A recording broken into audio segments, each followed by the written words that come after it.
mga kaltab, ito na naman po ang inyong lingkod, si Mr. Destiny. At pag-uusapan naman po natin itong mga nangyayari po kina Alden Richards at kay Mengay. Sabi ko nga po sa inyo, sa mga bagay-bagay po patungkol kay Mengay at kay Alden, updated po tayo.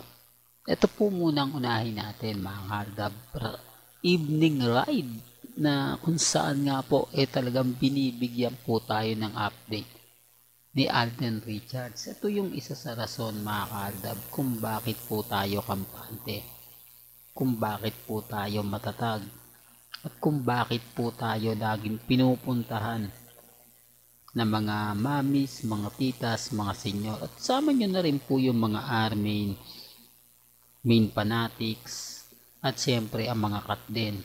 Dahil tayo naman po ang 101% updated po pagdating po sa social media. Ako po mga kaaldab, sabi ko nga po sa inyo, kung ang pag-uusapan lang natin o ang pagbabasihan po yung mga nangyayari at nagaganap, yung mga bagay-bagay po na mapapaisip naman po kayo, talaga naman pong dito lang po kayo pupunta.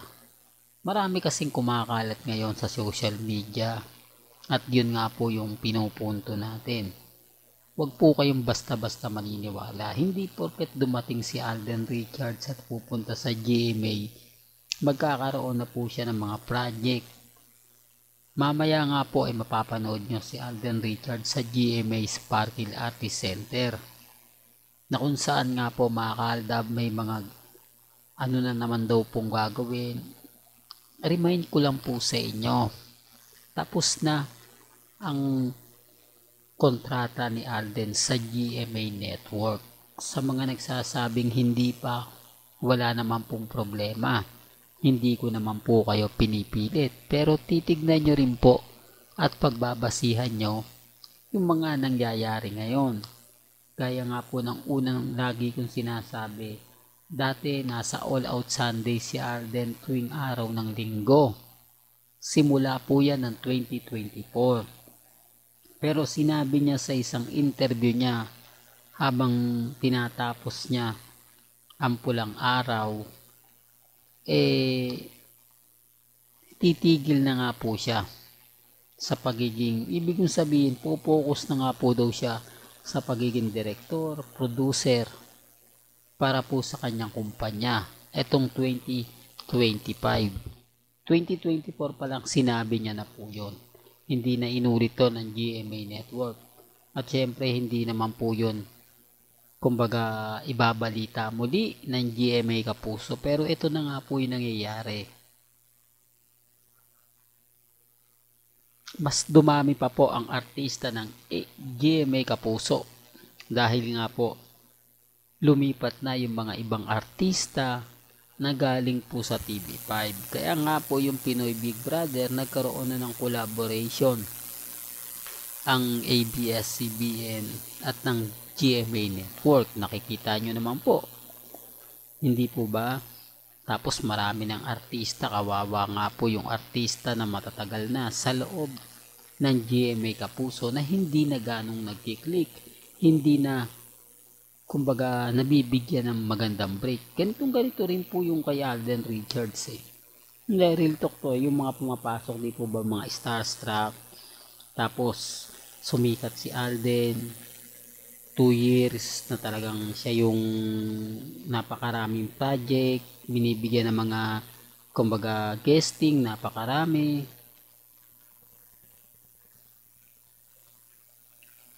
Pero nung nawala na ang kasikatan ni Alden, hindi na nagkiklik ang kanyang mga teleserye. Nag-guest na lang po siya, bibihira na. Anong ginawa po sa kanya? Siyempre, ida-down ka na nila.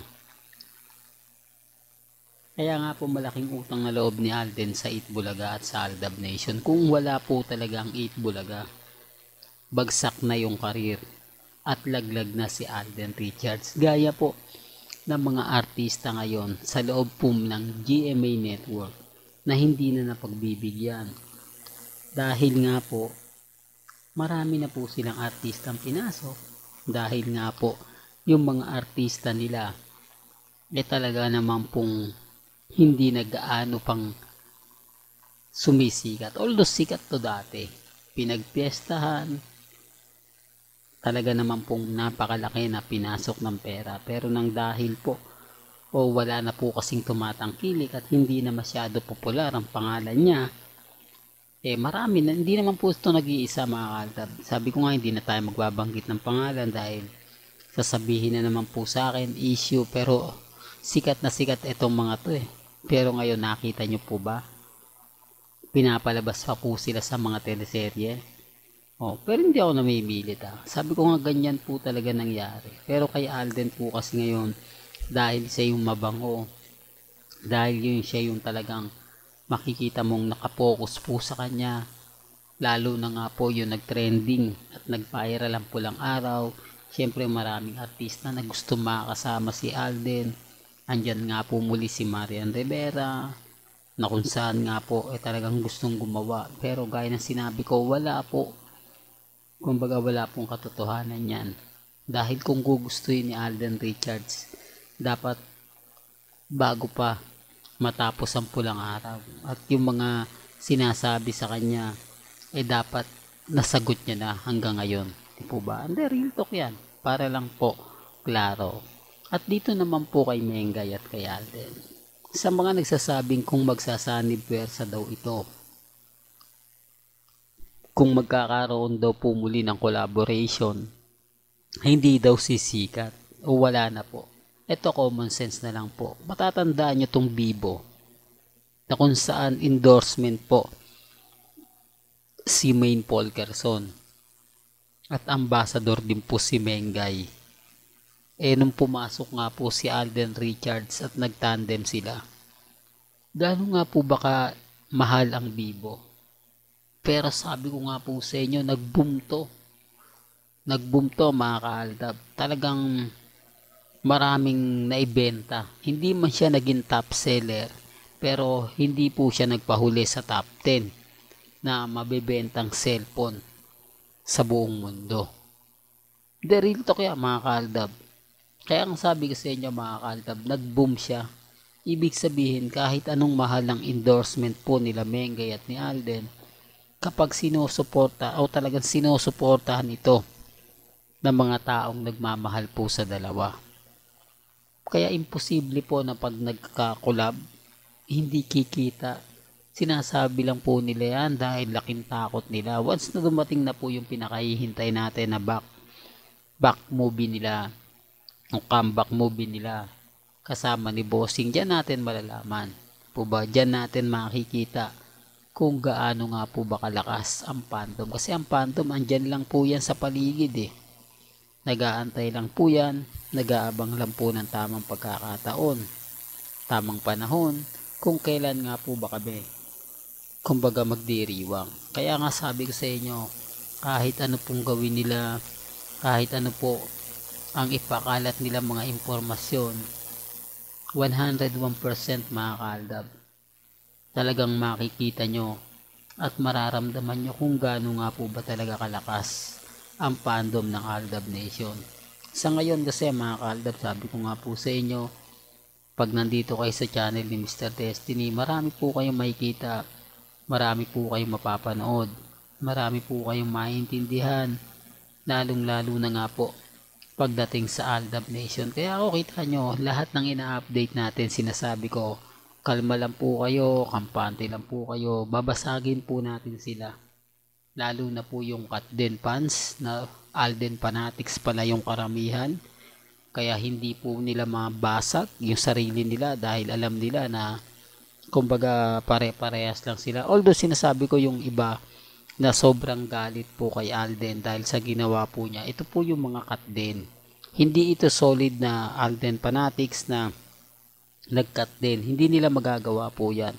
Ito yung mga taong pinaasa ng mga Alden fanatics.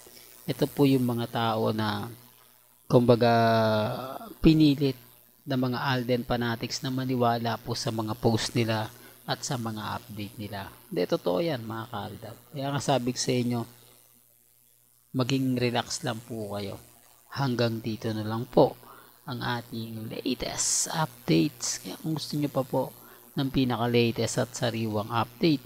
Abay tumutok lang po kayo dito po sa channel ni Mr. Destiny para updated po kayo sa mga bago at sa mga latest na i-upload po natin maya lang. Kaya kung bago ka lang sa channel na to at isa kang true-blooded Aldab Nation na nagmamahal kina Menge Tisoy, tama po ang channel na pinuntahan mo, kaya consider na po kitang bagong subscriber at huwag mong kalimutang i-share ang mga video po natin sa mga mami, sa mga titas at sa mga senyor. Hanggang sa muli, salamat po sa panonood at pakikinig.